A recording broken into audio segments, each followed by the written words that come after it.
Mais je ne parle plus, il y a un décalage, pasteur. Je mets la voix 1, 2, 3. Gloire à Dieu. Alléluia, alléluia.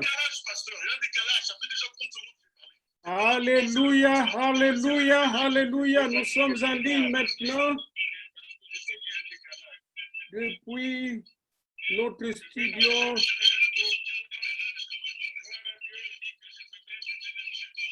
Alléluia, alléluia. Alléluia, alléluia, alléluia. Nous sommes en ligne maintenant depuis notre studio.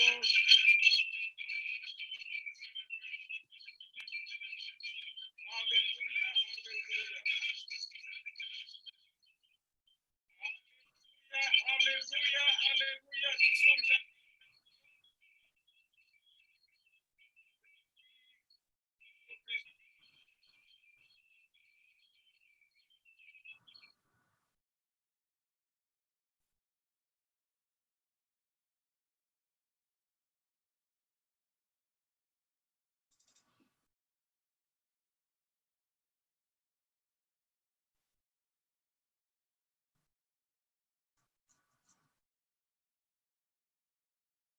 Est-ce que Patrick, tu es là?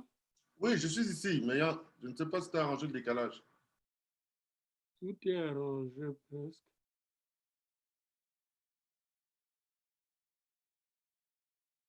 Il y a un problème.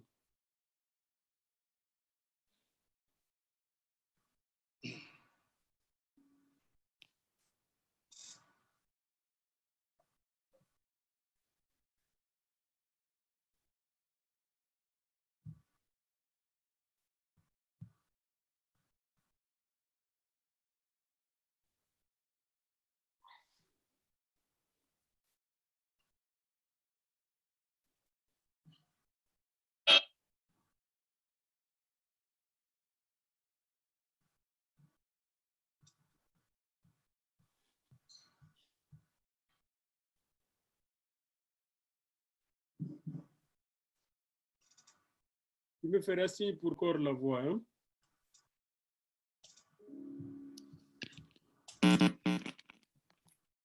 Bonjour, peuple de Dieu. Nous sommes en ce lieu, en cette belle journée de dimanche,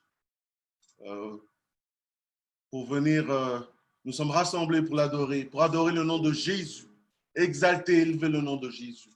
Alors, peuple de Dieu, on veut tout d'abord se souhaiter la bienvenue et dire simplement que nous sommes dans la joie.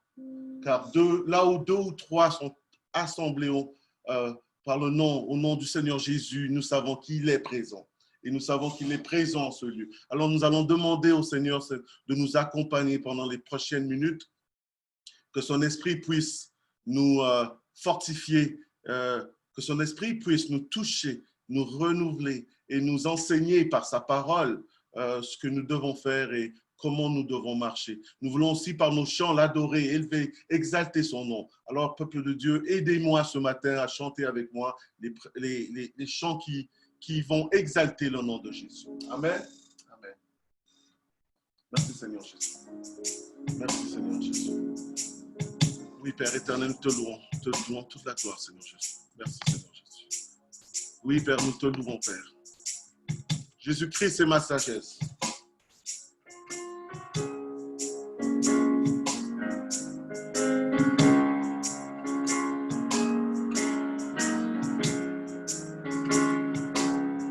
Jésus-Christ est ma sagesse.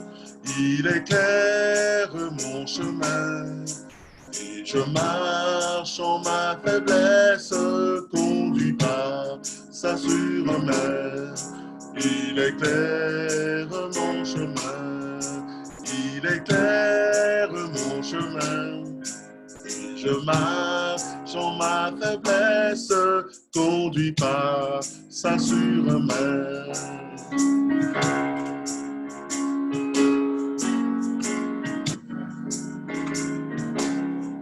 Jésus-Christ, c'est ma justice, son sang a coulé pour moi. Je trouve en son sacrifice se paye pardon par la foi. Son sang a coulé pour moi. Son sang a coulé pour moi. Je trouve en son sacrifice paye pardon par la foi.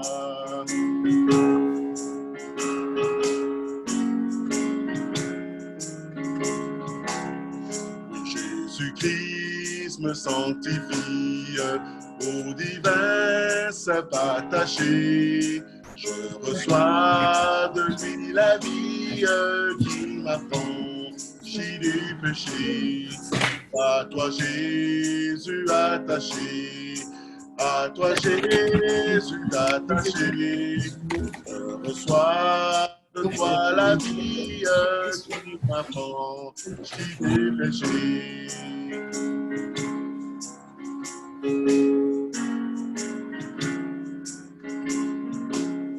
Jésus, en payant ma dette, à grand prix m'a racheté.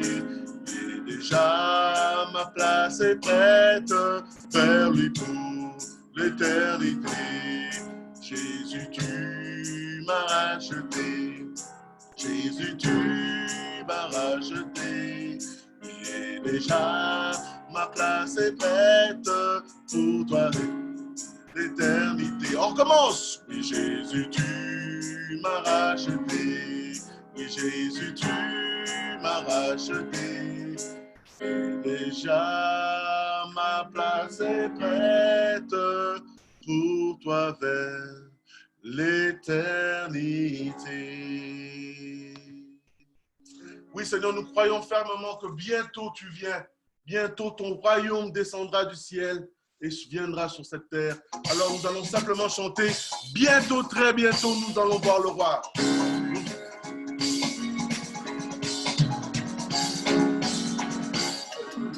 Bientôt, très bientôt, nous allons voir le roi. Aidez-moi à chanter.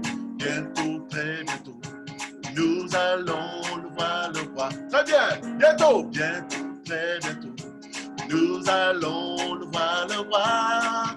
Alléluia, alléluia, nous allons le voir le roi. On recommence bientôt. Bientôt, très bientôt, nous allons le voir le roi. Bientôt, très bientôt, nous allons le voir le roi. Bientôt, très bientôt, nous allons le voir le roi. Alléluia, alléluia, nous allons le voir le roi. Plus de peur là-haut, nous allons le voir le roi. Plus de peur là-haut, plus de peur là-haut, nous allons le voir le roi. Plus de peur là-haut, nous allons voir Jésus. Alléluia, alléluia, nous allons le voir le roi. Plus de mort là-haut, plus de mort là-haut, nous allons voir Jésus. Oh, oh, oh, oh, plus de mort là-haut, nous allons voir le roi. Plus de mort là-haut, nous allons voir le roi. Alléluia, alléluia, nous allons le voir le roi. Encore une dernière fois. Bientôt, très bientôt, nous allons voir le roi. Bientôt, très bientôt. Bientôt, très bientôt, nous allons voir le roi. Bientôt, très bientôt. Bientôt, très bientôt, nous allons voir le roi. Alléluia, alléluia, nous allons le voir le roi. C'est la puissance de Dieu, on veut dire. C'est la puissance de Dieu qui me garde vivant, qui me garde vivant, encore, qui me garde vivant. C'est la puissance de Dieu, encore, qui me garde vivant. C'est Jésus qui me garde vivant. Plus fort. C'est la puissance de Dieu qui me garde vivant, qui me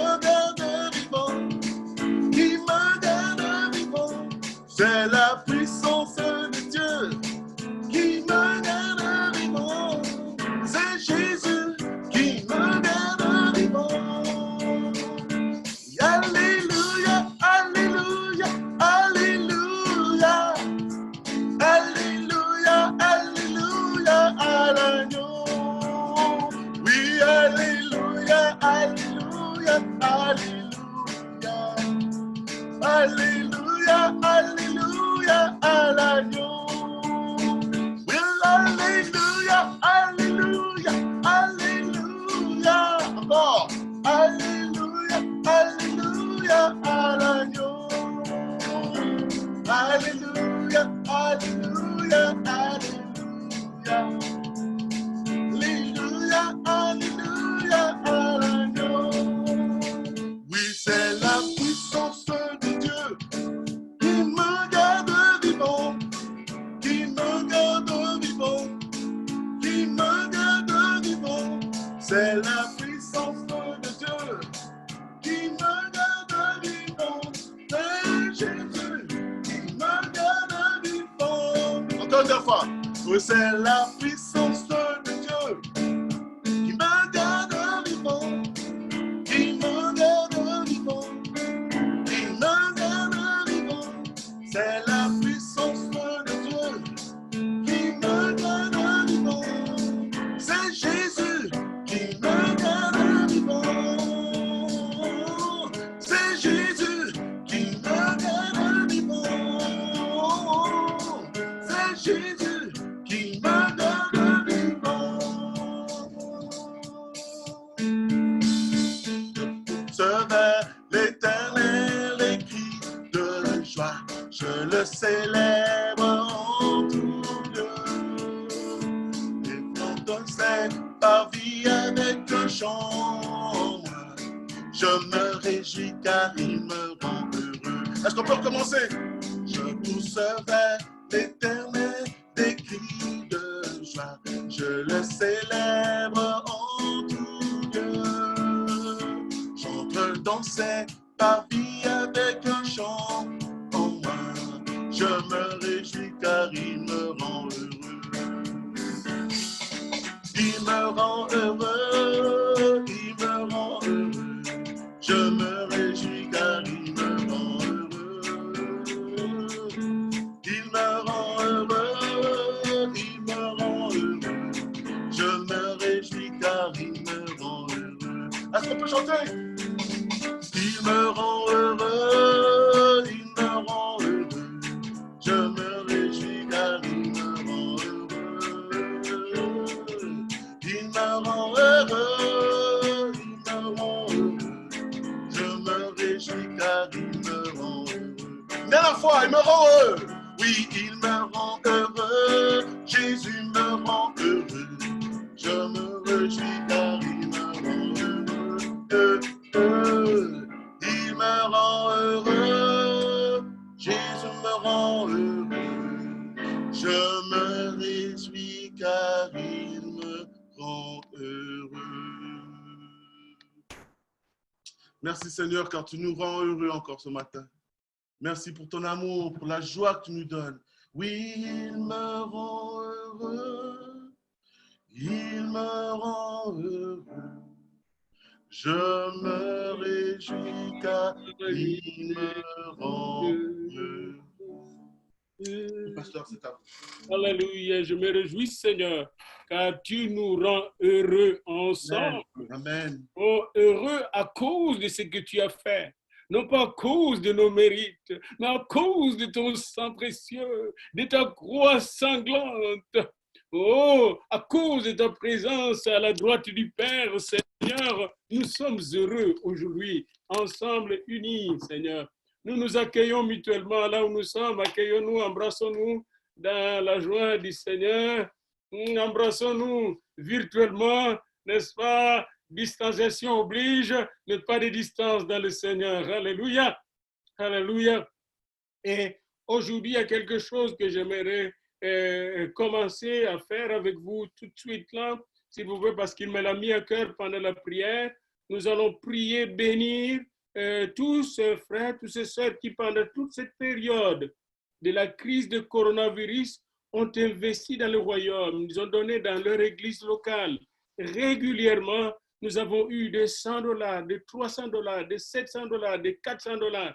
J'aimerais que vous puissiez lever vos mains sur tous ces frères, s'il vous plaît.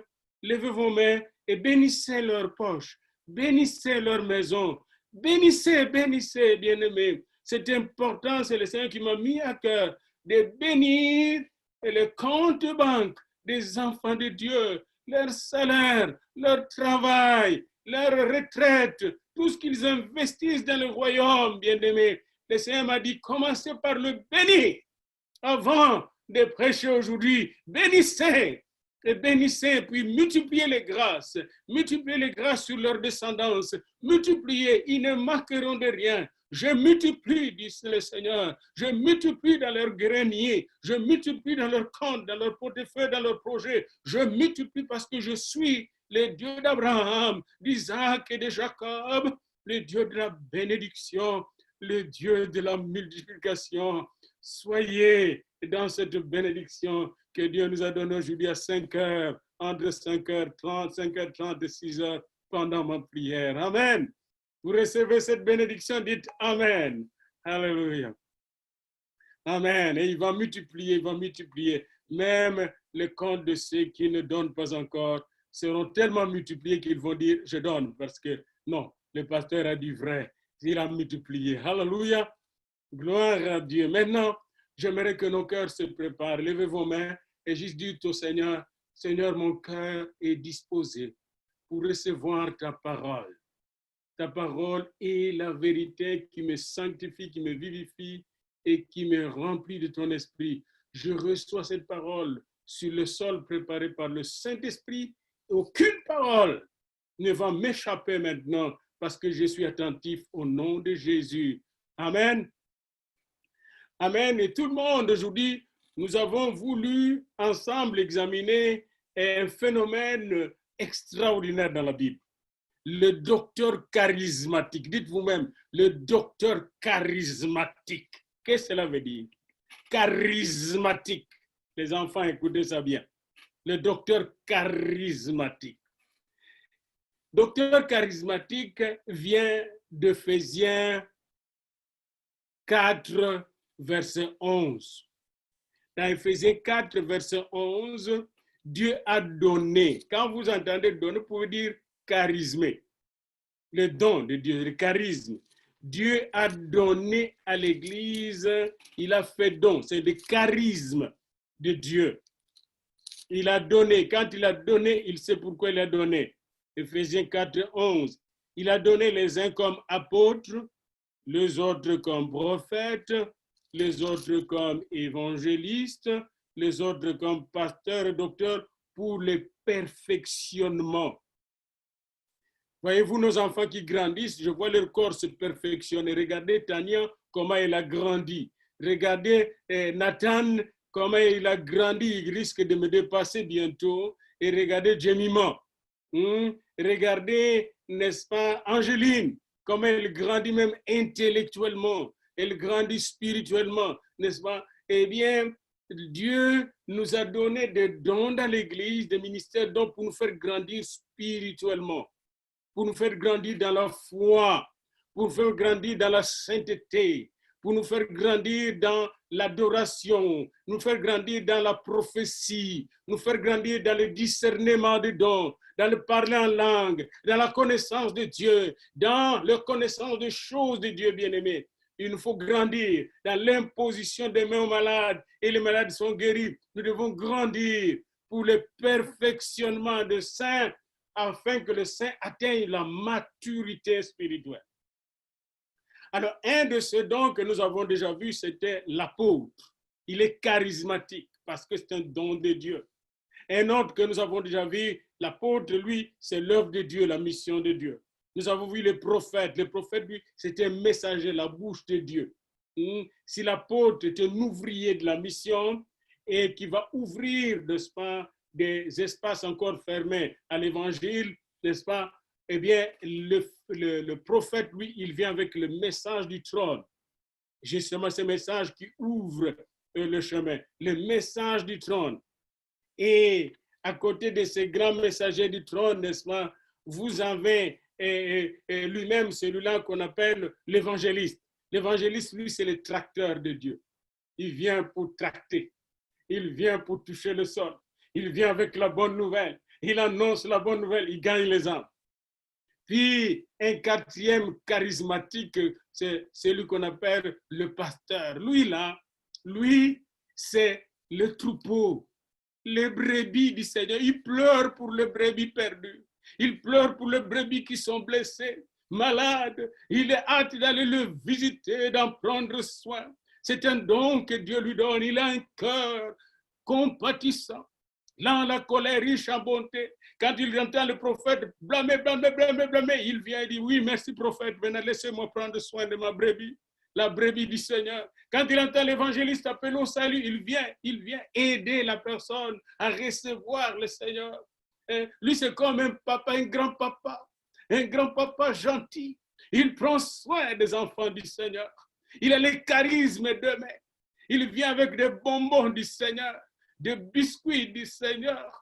Il vient avec de belles petites choses pour toucher ceux qui sont dans le troupeau. C'est lui qui nourrit le troupeau. Et une des choses qu'il donne, c'est le pain de vie. Il donne le pain de vie aux enfants de Dieu. Il donne l'eau, il lave, il enlève les couches des enfants du Seigneur, parce qu'il y a des couches aussi des enfants du Seigneur. Vous ne connaissez pas, je ne peux pas entrer dans le détail. Il y a des couches qu'il enlève. Il soigne, il lave les enfants de Dieu. Ça, c'est le pasteur. Il prend soin. Quand quelqu'un est malade, il appelle les anciens de l'église. Un des anciens qu'il appelle, c'est le pasteur. Et quand il vient, il prie sur lui et il est guéri, selon ce qu'on nous dit Jacques dans Jacques 5. Même le pasteur a besoin d'un pasteur. Vous savez ça? L'apôtre a besoin d'un pasteur qui prend soin de lui. Le prophète a besoin d'un pasteur. Les prophètes, parfois, ils font des crises terribles. Comme quand Élie a fait une dépression. Eh bien, il avait besoin de la pastorale de Dieu. Aujourd'hui encore, dans l'église, le pasteur prend soin même des prophètes. Il soulève les fonds pour soutenir les missionnaires, les prophètes, les évangélistes. C'est le pasteur qui prend soin d'eux. Le pasteur, lui, il est le gestionnaire de l'entreprise du Seigneur. Souvent, c'est un gestionnaire très bien là qui gère l'église de Dieu, les hommes de Dieu. Et on a besoin de ça. Et c'est un homme qui doit être rempli du Saint-Esprit pour avoir soin de ce troupeau. Alors ça, nous avons déjà vu celui-là. Et le Seigneur m'a dit en main à cœur la semaine passée qu'une des choses que le pasteur doit donner, c'est le pain de vie et l'eau de vie. Il a de pain de vie. Il vient avec la parole. Tu es en souffrance, le pasteur dit attention, le Seigneur est avec toi. Tu as des craintes, il ne craint rien. Je suis avec toi, dit le Seigneur. Tu as des maux de tête, je t'impose les mains et tu es guéri. Tu as des soucis, il te dit ne t'inquiète de rien. Mais en toute chose, fais connaître de besoin à Dieu par tes prières de suite. Il a le pain de vie, le pain de vie. Pour chaque problème, Dieu l'aide à aider les enfants de Dieu. Maintenant vient celui qu'on appelle le docteur. C'est mon docteur, en grec, on appelle cela didaskalos. Dites vous-même, didaskalos. Et quand il est docteur de la loi, on l'appelle nomodidaskalos. C'est un peu de grec, le genre de gens. Nomodidaskalos, c'est-à-dire celui qui s'occupe de la loi, nomo, norme, la loi et de l'enseignement. Savez-vous, quand Jésus a envoyé les disciples, il a dit, allez dans le monde entier, faites des disciples et enseignez-leur. Le rôle du docteur, c'est d'enseigner les gens à garder ce que Jésus nous a prescrit. C'est un instrument très important de l'Église. Les docteurs chez les Juifs n'existaient pas encore jusqu'à la destruction du temple. Quand on a détruit le temple en 500 plutôt, quand on a détruit le temple de Jérusalem, n'est-ce pas, au 6e siècle, lorsque les Babyloniens sont venus détruire les temples au 6e siècle, eh bien, les Juifs étaient dispersés, beaucoup sont allés vers Babylone. Et là, ils ont commencé à prier dans des maisons, puis les maisons se sont évoluées et ont changé en synagogue. Dans ces synagogues, il y avait des enseignants. Un docteur n'est pas un docteur en médecine dans la Bible, mais c'est quelqu'un qui connaît la loi de Dieu. Et un de ces meilleurs docteurs qu'on voit dans la Bible, c'est Esdras. Esdras était entouré d'autres docteurs. Vous avez ça dans Esdras 8, verset 16. Ces gens-là, d'abord, il connaissait la parole de Dieu, mais il connaissait aussi Dieu. Il faut qu'il connaisse Dieu. Et il connaissait la parole de Dieu, deuxièmement. Troisièmement, il pratiquait la parole de Dieu. Ça ne sert à rien d'enseigner la parole si on n'est pas disponible à la pratiquer. Et enfin, il l'enseignait. Donc, il connaissait Dieu et sa parole. Et quand les Juifs disent qu'ils connaissent Dieu, c'est-à-dire qu'ils connaissent le Dieu de la Torah. La Torah, c'est les 5 livres de Moïse. Mais ils connaissent aussi le Dieu de Tanakh, la Torah, les Navim, les Ketubim. C'est-à-dire quoi? C'est-à-dire qu'ils connaissent le Dieu de la Torah, des 5 livres de Moïse, ils connaissent le Dieu de prophétie, ils connaissent le Dieu de l'histoire, des livres historiques, ils connaissent aussi le Dieu de psaumes, parce que c'est dans ces livres, les psaumes, le proverbe, et le prophétie et les livres de Moïse, que Dieu nous parle de lui-même. Il nous parle de lui-même dans Genèse, il est le Dieu créateur, il est le Dieu du commencement. Dans Exode, il est le Dieu qui libère, n'est-ce pas? Dans Lévitique, il est le Dieu qui fait de nous des sacrificateurs, qui l'adore en esprit en vérité, n'est-ce pas? Dans Nombre, il est le Dieu qui nous amène dans le désert de façon ordonnée, de victoire en victoire pour entrer dans la terre promise. Et dans Deutéronome, il est le Dieu qui nous renouvelle sans cesse pour que nous puissions marcher vers la conquête. Dans le livre de Josué, c'est le Dieu de la conquête. Dans le livre des Juges, c'est Dieu qui prend soin des gens même quand ils sont dans le désordre. Et je peux continuer dans la parole de Dieu, bien-aimé. Dieu aimerait que ses enfants connaissent la parole. Quand Jésus est venu sur la terre, et c'est très important de le savoir, il a rencontré 2 types de docteurs. Et quand vous allez dans la parole de Dieu, vous allez voir que maintes fois, Jésus fait affaire à des docteurs. 2 types de docteurs qu'il a rencontrés sur la terre.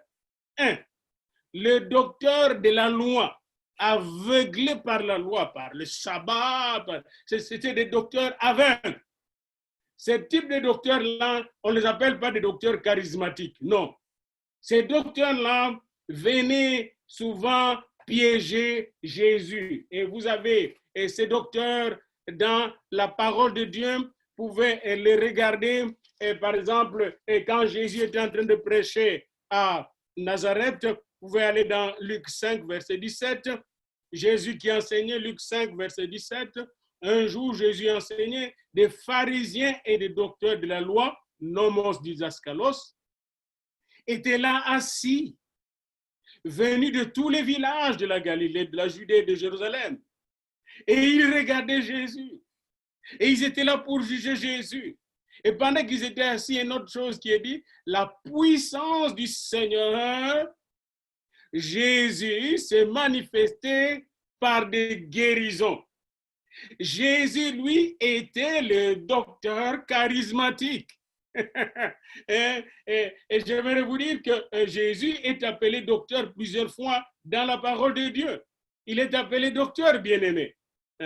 Et maintes fois, quand on aborde Jésus, on l'appelle rabbi. Quand vous entendez rabbi, ça veut dire aussi docteur, enseignant, professeur, maître. Jésus est appelé lui-même, on l'appelle docteur plusieurs fois. Plusieurs fois. Et vous pouvez regarder ça dans Matthieu 8, verset 11. On l'appelle pourquoi votre maître, rabbi, en araméen. Matthieu 10, verset 24. Le disciple n'est pas plus grand que le maître. Jésus lui-même s'appelle maître, docteur. Jésus est appelé docteur, et c'est ça l'objet de notre méditation. Il est docteur, et c'est lui, Jésus, le seul qui peut faire de vous docteur charismatique. Maintenant, j'aimerais pas entrer trop dans les détails de docteur de ce monde, de docteur de la loi. J'aimerais entrer dans les détails de docteur charismatique, parce que c'est ça l'objet, parce qu'il y a des sujets très vastes. Et c'est pourquoi je nous invite à aller dans le livre de Jean, l'évangile de Jean, au chapitre 3. Tout ce que nous avons fait, c'était l'introduction à ces chapitres-là. Dans Jean, au chapitre 3, c'est la rencontre de 2 docteurs. Docteur Nicodème Nicodemos, ça veut dire quoi, Nicodemos? Nicodemos, vous comprenez ça? Nicodemos, Nike veut dire victoire. Demos, ça veut dire peuple, victoire du peuple. Le docteur Victoire, son nom c'est de Victoire du peuple, était venu trouver Jésus. Il était Nicodème, chef de Juifs. Il vint trouver Jésus à Jérusalem la nuit, là où était Jésus. Et il lui a dit, Rabbi, docteur, maître, nous savons que tu es un docteur venu de Dieu. Et laissez-moi vous dire que dans Luc, au chapitre 2, docteur Jésus était proclamé docteur quand il avait 12 ans.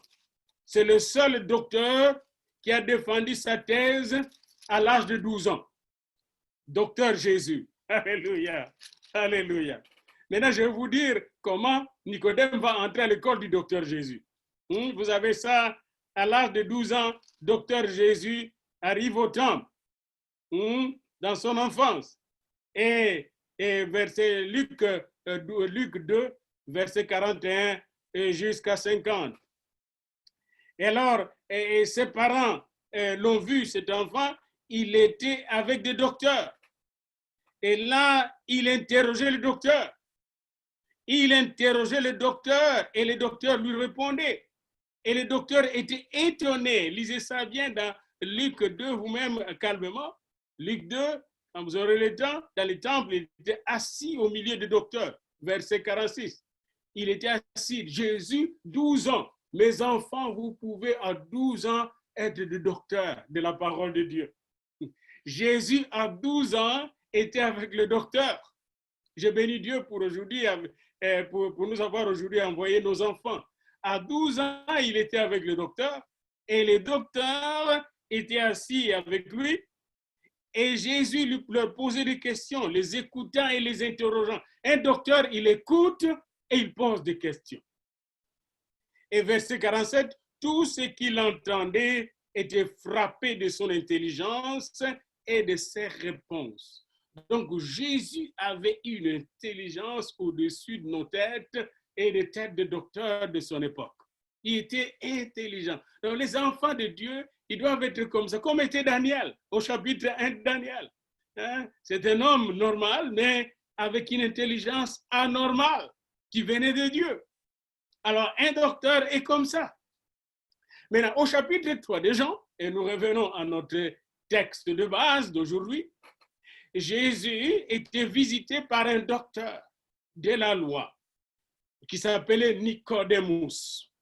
Et Nicodème arrive et puis il dit, Monsieur le docteur, maître Jésus, Rabouni, tu es un docteur venant de Dieu, car personne ne peut faire ces miracles que tu fais. C'est un miracle que tu fais, mais c'est extraordinaire. Vraiment, je suis époustouflé de voir ce que tu fais. C'est ce qu'il dit à notre ami et Jésus, notre bien-aimé Nicodème. Et là, Jésus l'écoute. Et voyez ce que Jésus va faire? Il parle à un docteur qui a déjà le doctorat. Mais savez-vous qu'est-ce que Jésus fait faire? Il ouvre un cours post-doctoral pour Nicodème.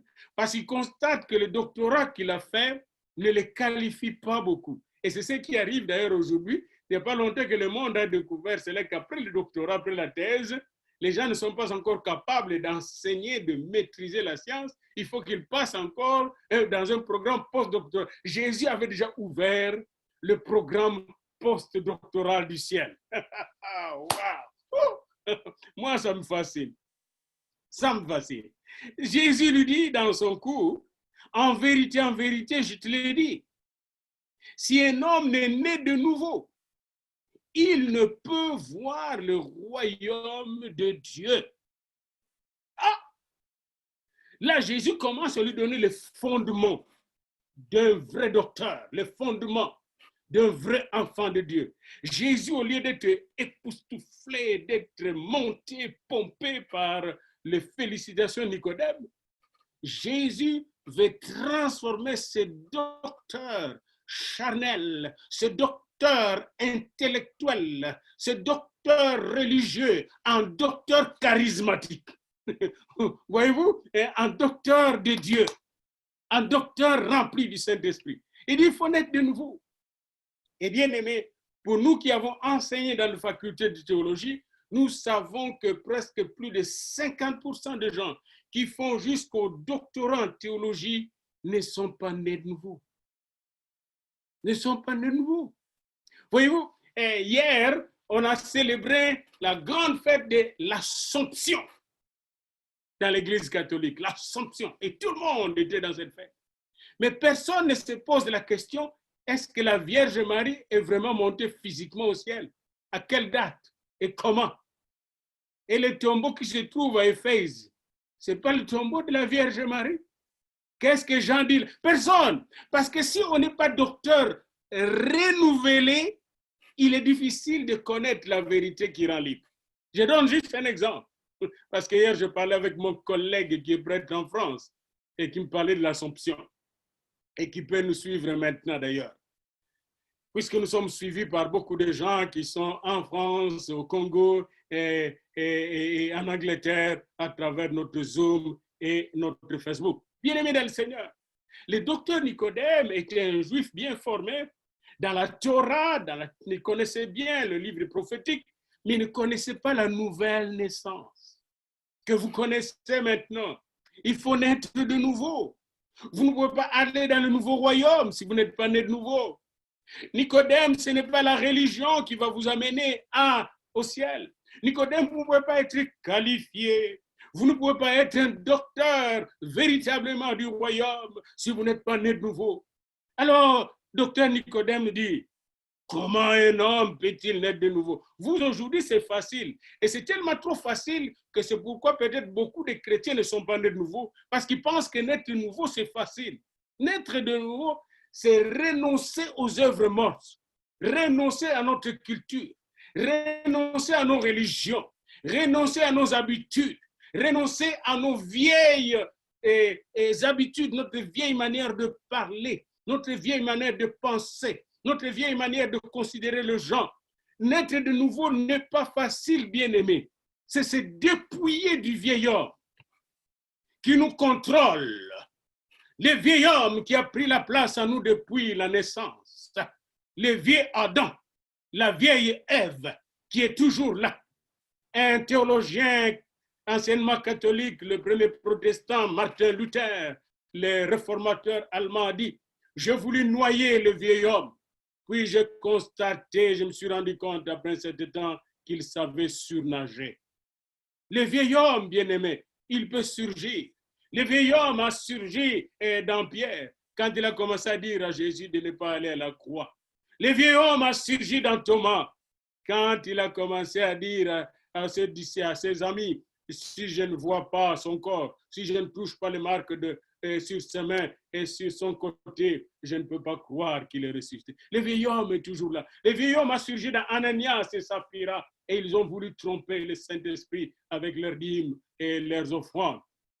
Le vieil homme est toujours là. Pour naître de nouveau, il faut connaître que nous avons affaire à un vieil homme qui est contrôlé par des puissances sataniques, aveugles, malignes. Et ce vieil homme, il doit vraiment partir. Et Nicodème n'a pas compris, il a posé la question. Je suis vieux, moi. Vous connaissez, j'ai déjà dépassé 60 ans. Comment se fait-il que je puisse naître de nouveau? Et Jésus lui a dit une réponse simple.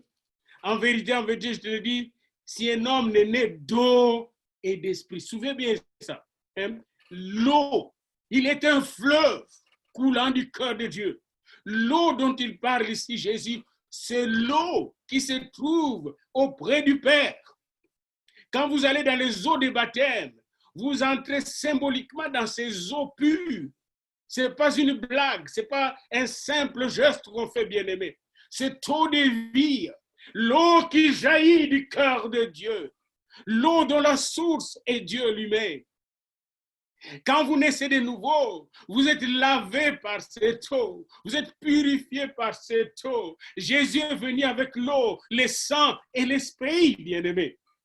Et alors, il faut naître d'eau. de ce taux de vie qui coule dans nos cœurs. Encore aujourd'hui, quand je méditais là-dessus, il me faisait chanter, il est un fleuve coulant du cœur de Dieu. C'est un grand fleuve d'un amour, l'eau de l'amour de Dieu, car Dieu a tant aimé le monde.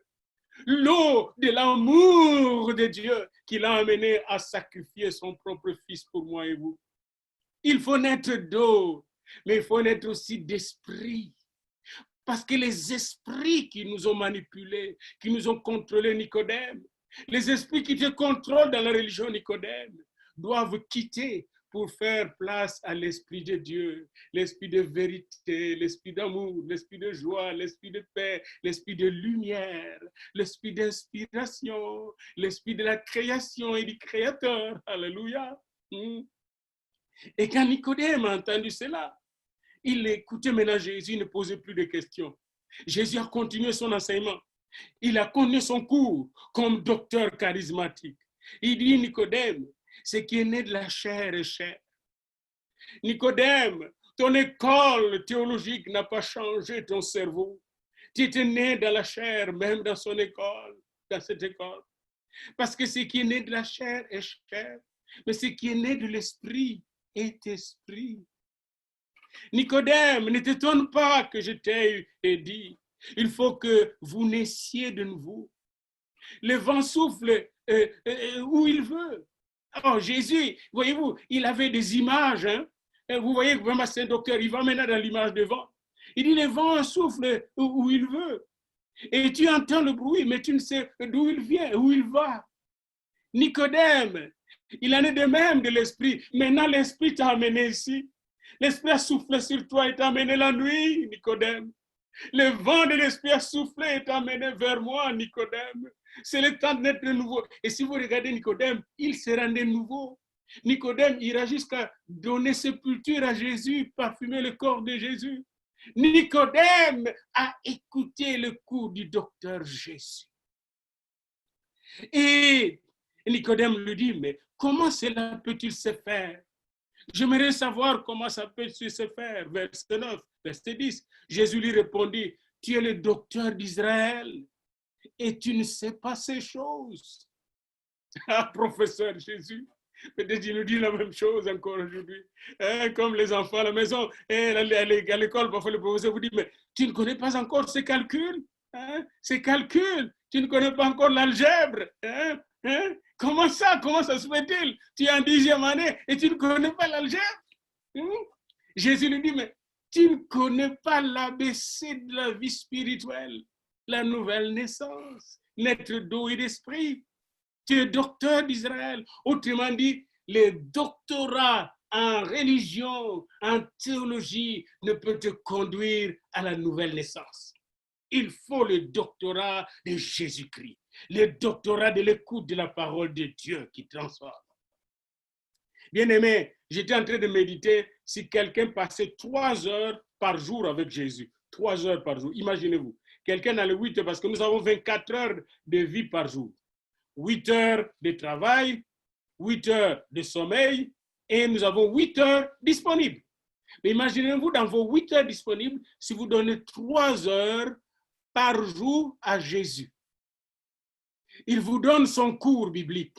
Il vous donne son cours du royaume. Il vous donne son cours de la marche avec Dieu, des dons spirituels. Il vous donne son cours de son Père, de ses anges. Et il vous donne son cours sur le démon, comment les neutraliser. Son cours sur Satan, comme il a donné à ses apôtres. Il vous donne son cours du royaume de Dieu. Eh bien, après 3 heures par jour, pendant 1 an, vous serez plus que docteur dans la parole de Dieu. Ça, je vous rassure, je vous le garantis. Ce doctorat-là ne vient que de Jésus, pas d'ailleurs. Vous pouvez aller dans des universités et passer autant de temps. Tant aussi longtemps que vous n'avez pas le temps avec le docteur Jésus, Nicodème a passé une petite nuit, quelques heures avec Jésus. Il est sorti avec un diplôme postdoctoral charismatique. Alors là, Jésus lui a dit en vérité, nous disons ce que nous savons. Pourquoi? Jésus est un docteur qui savait ce qu'il disait. Pourquoi? Jésus est Dieu. Il est la parole vivante de Dieu. Jésus est la vie. Jésus est le chemin. Qui conduit, chemin veut dire méthodos, la voie qui conduit au Seigneur. Imaginez-vous Jésus qui est la parole incarnée, la vie de Dieu incarnée, le chemin de Dieu incarné, la science de Dieu incarnée, la sagesse de Dieu incarnée, le pouvoir de Dieu incarné, te donnait cours. Lui, quand il donnait cours, il donnait les illustrations. Il donne sur la guérison, les malades sont guéris. Il donne sur la lèpre, les lépreux sont guéris. Il parle des aveugles, les aveugles sont guéris. Oh, lui, il avait son laboratoire scientifique, mobile. Jésus, il donnait cours sur les morts étaient ressuscités. Sur les démons étaient chassés. Sur Satan, Satan tombait du ciel comme un éclair. Jésus était un laboratoire de la connaissance et de l'amour de Dieu, de la science de Dieu, de la sagesse de Dieu. Alors imaginez-vous Nicodème qui écoute Jésus qui dit, ceci, nous disons ce que nous savons et nous rendons témoignage de ce que nous avons vu. Donc Jésus a vu Dieu. Jésus a vu les anges, les archanges, les chérubins et les séraphins. Imaginez-vous la joie qu'avaient ces gens-là, que devaient avoir ces gens-là. Ils ont vu Jésus qui vient avec toutes ses connaissances et ce qu'il a vu. Ce qu'il a vu et ce qu'il a créé. Il est le créateur. Ils avaient comme maître Dieu lui-même, en chair et en os. Et quand il a fini de parler à Nicodème, et si vous lisez bien, il lui a dit une chose très importante que Nicodème a retenue. Si vous ne croyez pas que je vous ai parlé de choses, quand je vous ai parlé de choses terrestres, vous ne pouvez pas croire quand je vous parlais de choses célestes. Pour croire aux choses célestes, il faut d'abord croire aux choses qui nous dit pour la terre, sur la terre. Première chose qui nous dit, il faut naître de nouveau sur la terre. Il faut changer de vie. Il faut commencer par changer de vie. Deuxième chose, soyez remplis du Saint-Esprit. Soyez baptisés du Saint-Esprit. Troisième chose qui nous dit, marchez avec moi. Marchez dans l'amour. Marchez dans la paix. Marchez dans la lumière. Marchez dans la vérité. Apprendre à marcher avec lui. Vous voyez, quand nous avons ces trois choses-là, naître de nouveau, baptisé du Saint-Esprit, marcher selon l'esprit et non selon la chair, les autres vont tomber en place. Vont tomber en place, bien-aimés. Et là, il va dire quelque chose à Nicodème. Nicodème, écoute là. Comme Moïse éleva le serpent dans le désert, verset 14, de même le Fils de l'homme sera élevé. Et quand il sera élevé, quiconque croira en lui aura la vie éternelle. Alléluia. Le Fils de l'homme doit être élevé.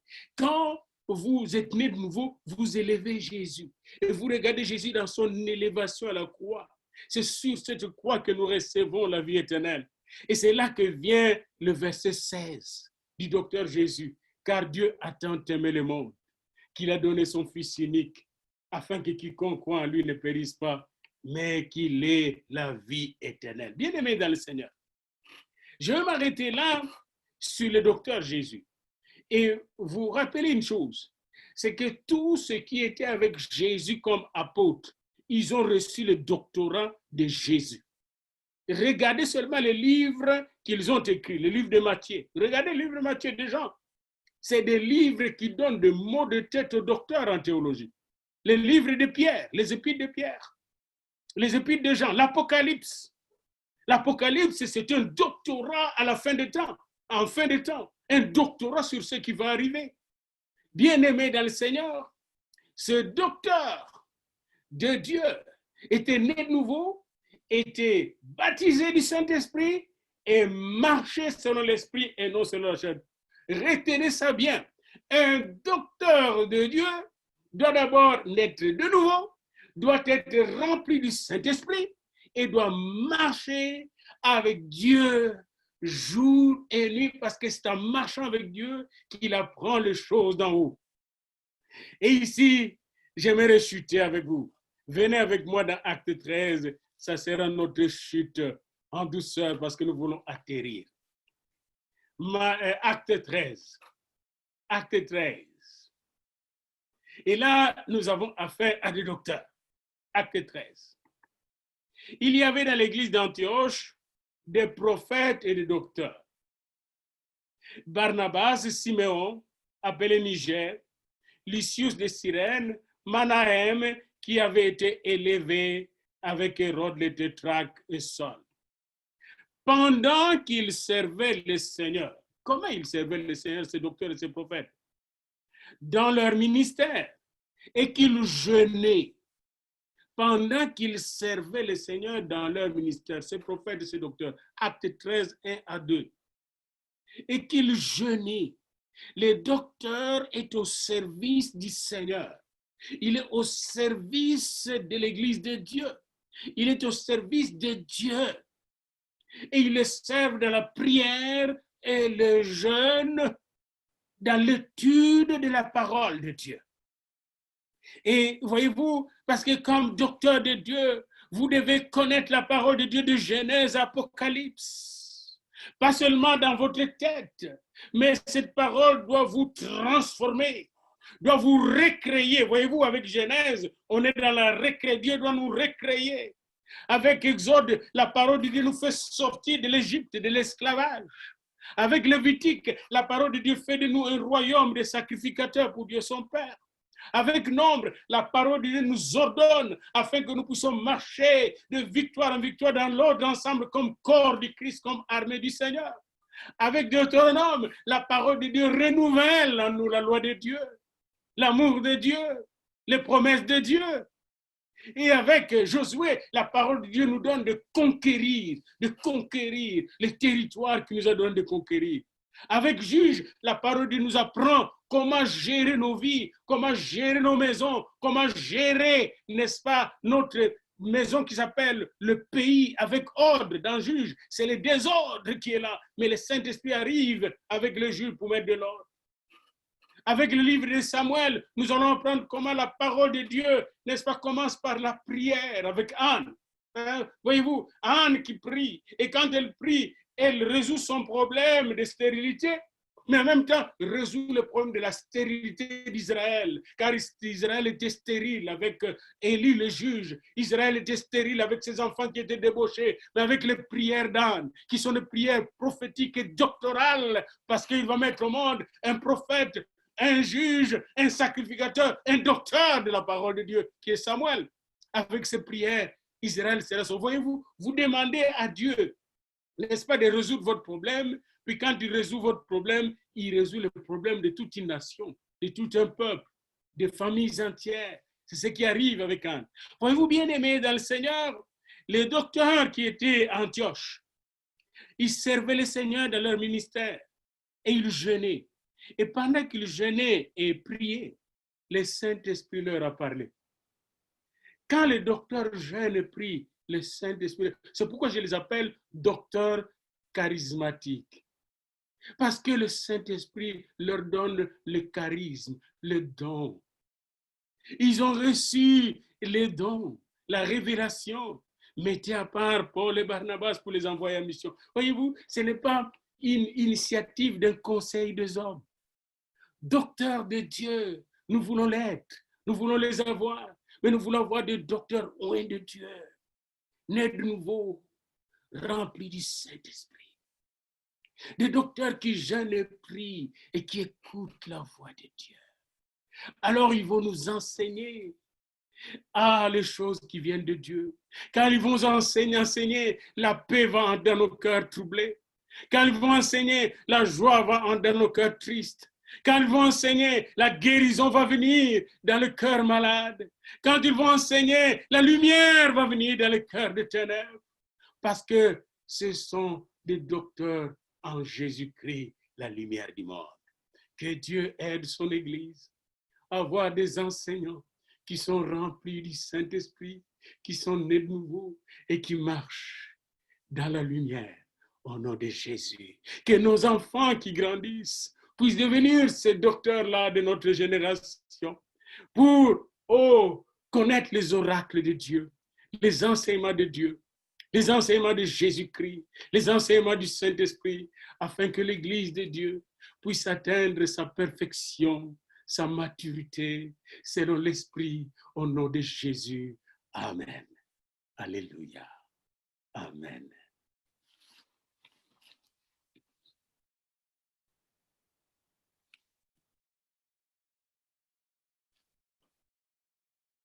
Alléluia.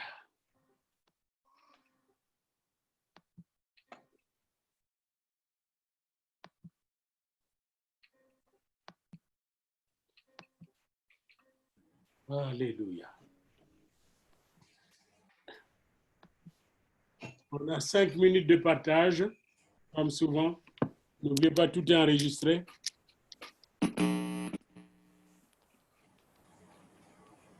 Si quelqu'un veut partager, c'est le temps de partager, s'il vous plaît.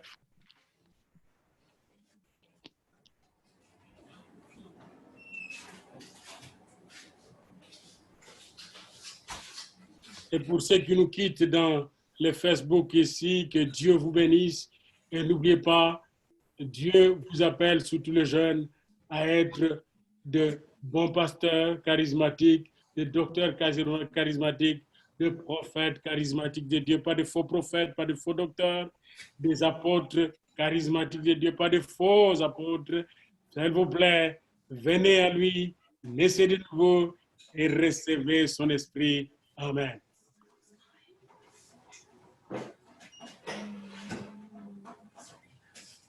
Nous sommes avec le Zoom maintenant et le partage.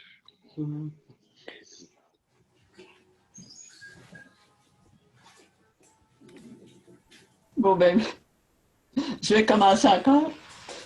Oui, OK. Ben, parce que c'est très impressionnant, tous les titres de docteur. Je n'avais jamais vu ça comme avec cet angle-là. Mais ben, je sais que je sais par mon expérience que, tout ce que vous avez dit, ben, c'est ça qui se passe quand on suit le Seigneur, quand on est dans la parole, comme quand on est dépendant de lui, c'est ça qui se passe avec des traits différents pour chacun. Mais c'est très impressionnant, tous ces doctorats-là. Ça m'impressionne beaucoup. Et puis, mais en même temps, ce que je pensais, c'est que aussi, c'est comme pour balancer. Jésus nous dit que si on ne devient pas comme des enfants, on n'entrera pas dans le royaume des cieux.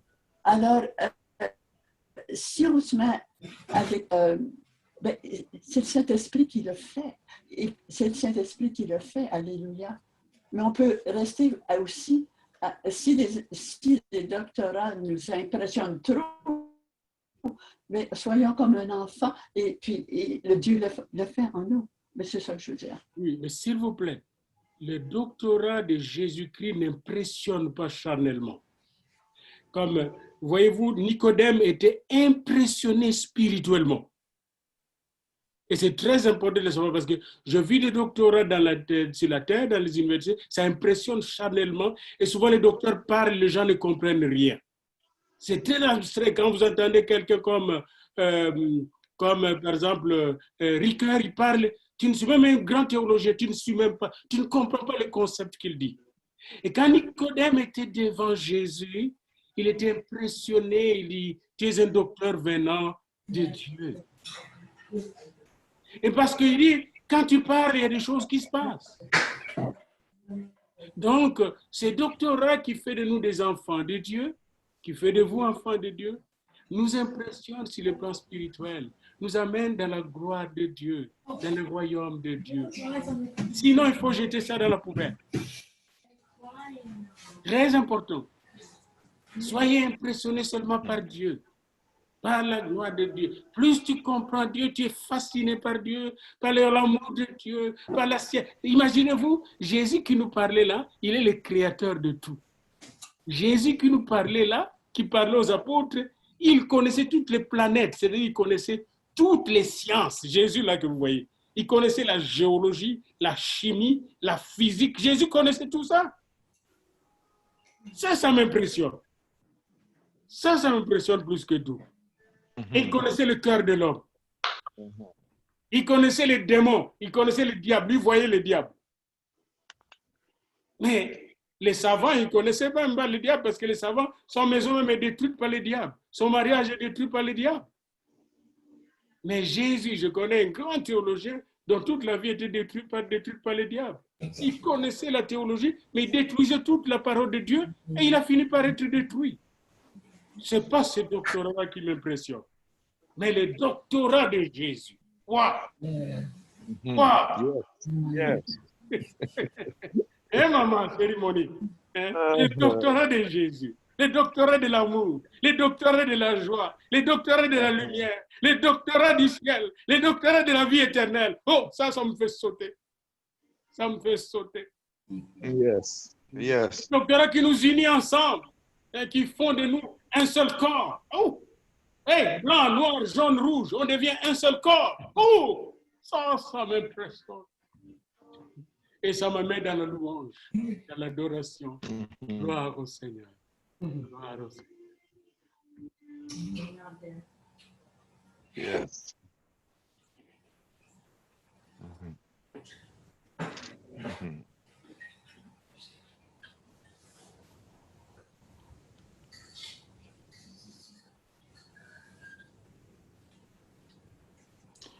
Est-ce que je peux ajouter quelque chose? Oui, Mais madame. Nicodème devait avoir un cœur d'enfant pour recevoir tout ça. Justement, on C'est le juste ça voit. que je veux dire. On le voit au tombeau de Jésus, maman. On le voit, il est vraiment un enfant maintenant. Regardez, les autres ont fui. Nicodème est là avec Joseph d'Arimathée. On le voit aussi dans les Sanhédrins quand il dit aux autres, hey, celui-là, il est différent. Il devient un enfant. Et savez-vous que même dans le monde, pour être un bon savant, il faut être un petit enfant qui est ébloui par les choses. Ceux qui sont trop adultes, là, ils ne peuvent pas comprendre les choses. Même maintenant, les gens cherchent le coronavirus ailleurs. Et peut-être qu'on va le trouver comme ça un jour. Quelqu'un va trouver le vaccin comme un petit enfant, comme celui-là qui a trouvé, n'est-ce pas, Euclide, qui a trouvé pendant qu'il nageait. Ah, c'est ça, la poussée verticale d'en bas de haut en bas. Ah, c'est ça, il a découvert une loi la loi de la gravité. Souvent, les savants sont comme des petits-enfants. Les vrais savants sont comme des petits-enfants. Ils s'habillent mal comme des petits-enfants. C'est vrai, maman, c'est vrai. Il faut qu'on soit un petit-enfant. Et Nicodème est devenu un petit-enfant. Il lui a dit, mais je suis vieux, qu'est-ce que je dois faire?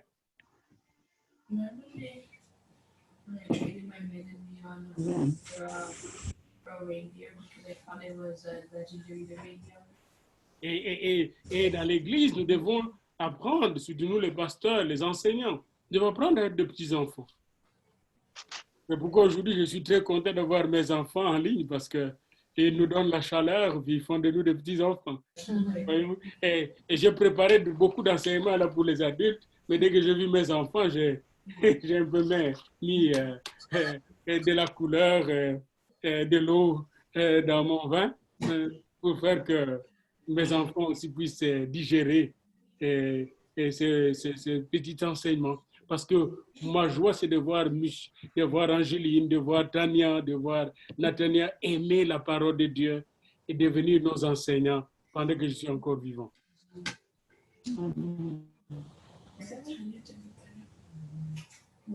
Hein, Angéline, tu me suis Angéline, il faut ouvrir ta voix, Angéline. Réactivez le micro, Angéline. Allô? Oui, parle. On veut t'écouter. C'est pas Angéline. Qu'est-ce que tu dis? Bonjour. Hein, Angéline? Qu'est-ce qu'il faut que je dise? Oui, dis quelque chose. Bonjour. Sois tout près du micro, on veut t'entendre. Vous m'entendez? Oui. Ok. C'est Angéline? Donc, est-ce que vous voulez que je prie? Moi, le grand bonheur. Amen. Donc, merci Seigneur pour cette bonne opportunité d'avoir une technologie comme Zoom qui peut se faire qu'on puisse tous se rassembler, même si on ne peut pas se rassembler en personne, et qu'on puisse tous apprendre des leçons que le pasteur nous a raconté, apprendre de ta parole, Seigneur, et qu'on puisse tous appliquer ces nouvelles connaissances dans nos vies pour avoir gardé notre espoir, peu importe dans quelle situation difficile à travers laquelle on pourrait passer en ce moment, et qu'on garde notre focus sur toi, Seigneur, même si c'est plus difficile, car on ne peut pas se rencontrer en personne avec les autres personnes de l'Église. Si ça devient plus difficile, de prendre cette opportunité de temps d'extra lorsqu'on est à la maison, de dédier ce temps à toi, comme Pasteur a dit, prendre un petit 3 heures de 24 heures pour vraiment se concentrer tout sur toi. Et tu vas, avec ce temps de communion et fraternité avec toi, tu vas changer nos vies en plus, en voyant ta face et en suivant tes paroles et faire ta volonté dans nos vies. On va pouvoir affronter toutes ces difficultés grâce à toi, Seigneur. Merci, Seigneur, pour toutes ces opportunités, qu'on puisse te connaître. Aide-nous à voir ta face, Seigneur. On a bénir tous ceux qui sont dans l'Église. Et pour les familles qui doivent commencer l'école en ligne ou qui ont la difficulté avec le travail et toutes ces situations, je demande de bénir tout le monde, de bénir tous les membres de l'Église, toute leur famille, et qu'on puisse prendre cette opportunité pour reconnecter avec des personnes à qui on n'a pas parlé depuis longtemps, puis qu'on puisse vraiment partager ta parole à d'autres personnes qui peuvent passer des temps encore plus difficiles à cause de la situation courante, Seigneur. Donc, je te remercie pour cette belle opportunité de pouvoir continuer l'Église et même aussi de pouvoir faire la louange avec Patrick. Je sais que pour moi, personnellement, la louange, c'est une de mes préférées de l'Église. Ça m'aide vraiment de me connecter avec Jésus et avec Dieu. Donc, merci. Je remercie, Seigneur, de permettre à Patrick de pouvoir continuer la louange avec nous aussi pour commencer tout, connecter notre esprit avec Dieu et Jésus pour être prêt de recevoir ta parole communiquée à travers le pasteur, Seigneur. Je demande de bénir tous les membres de l'Église et toutes leurs familles. Dans le nom de Jésus, Amen. Amen, amen. Merci. Amen. Avec Angéline priait, au thème du dimanche prochain d'arriver. Dimanche prochain, nous allons voir l'Église, une famille charismatique. Ne manquez pas, l'Église, une famille charismatique. Comme ma fille a prié de l'Église. Ne manquez pas dimanche, que Dieu vous bénisse tous et que reconnectez-vous. Et Angéline, savez-vous que vous pouvez aussi peut-être vous organiser avec Patrick, l'un ou l'autre, puis vous réunir chez lui, puis chanter au Zoom. Mais bientôt, nous aurons notre église. Oui.